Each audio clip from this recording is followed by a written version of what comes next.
Breaking news muna tayo mga kakwento.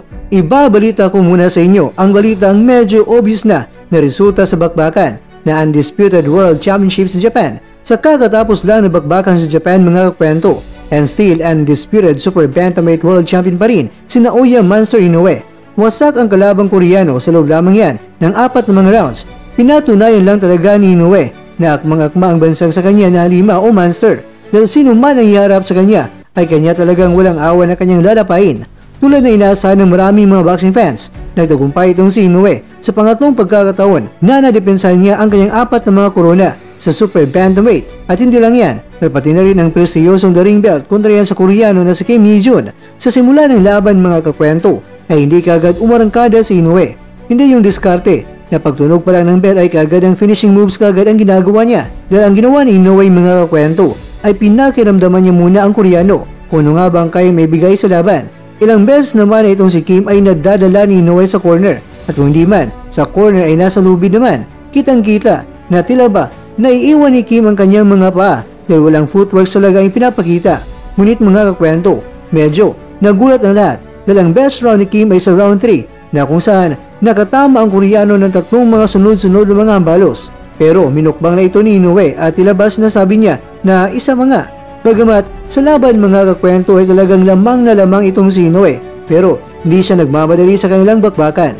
Bagamat binobomba na niya itong si Kim, pero hindi niya kaagad sinisentensyahan dahil ayaw ni Inoue na maging padalos-dalos sa laban dahil baka makachamba pa ang Koreano sa kanya.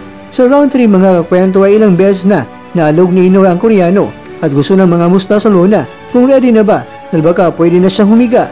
Pero sa pinakita ni Inoue na ring IQ sa laban, bilis ang footworks at malalimaw na lakas ay nagawa pa ng Koreano na amunin nitong si Inoue. Sige, suntukin mo pa ako. At nangyari ito mga kwento sa round 4. Kaya ayun, nang sinuntok na ni Inoue ng isang solidong right straight sa muka, ay ayun, biglang inantok sa sulok.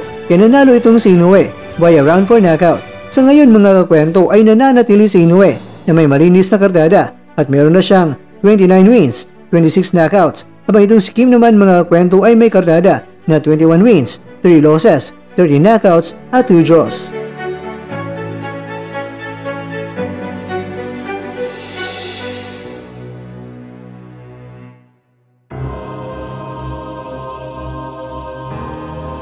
Mga kakwento, congratulations sa limaw ng Japan na si Inoue. Grabe, undisputed pa rin itong si Arigato gozaimashita. Pero mas congratulations sa boksingero na taga Korea.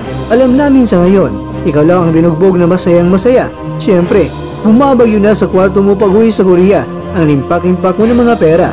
Kaya baka mahirapan ka nang sa kwarto mo dumaan. Gusto lang namin na ikaw ay tulungan. Lalo na ang bagyo ay nagngangalang Kim. Paambo naman.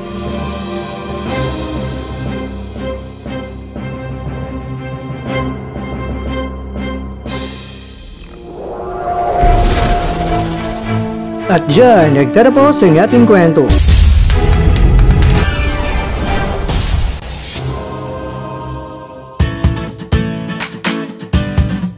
Maraming salamat mga kakwento sa inyong panonood.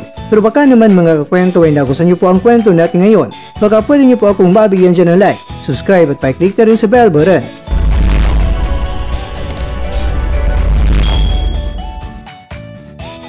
Pero bago tayo matapos mga kwento ay syempre, shoutout po muna tayo dyan sa ating mga kakwento. Kay kakwentong Julian Pedrosa, kay kakwentong Reginaldo Ortiz, kay kakwentong Rufino Arano, at kakwentong nanonood ngayon, shoutout kayo dyan. Bueno, hanggang dito ang pumuna ang ating kwentuhan. At abangan nyo na po ating susunod na video. At dito po yan sa isang channel na kung saan maaring ito'y mga kwentong di pa na kwento sa inyo.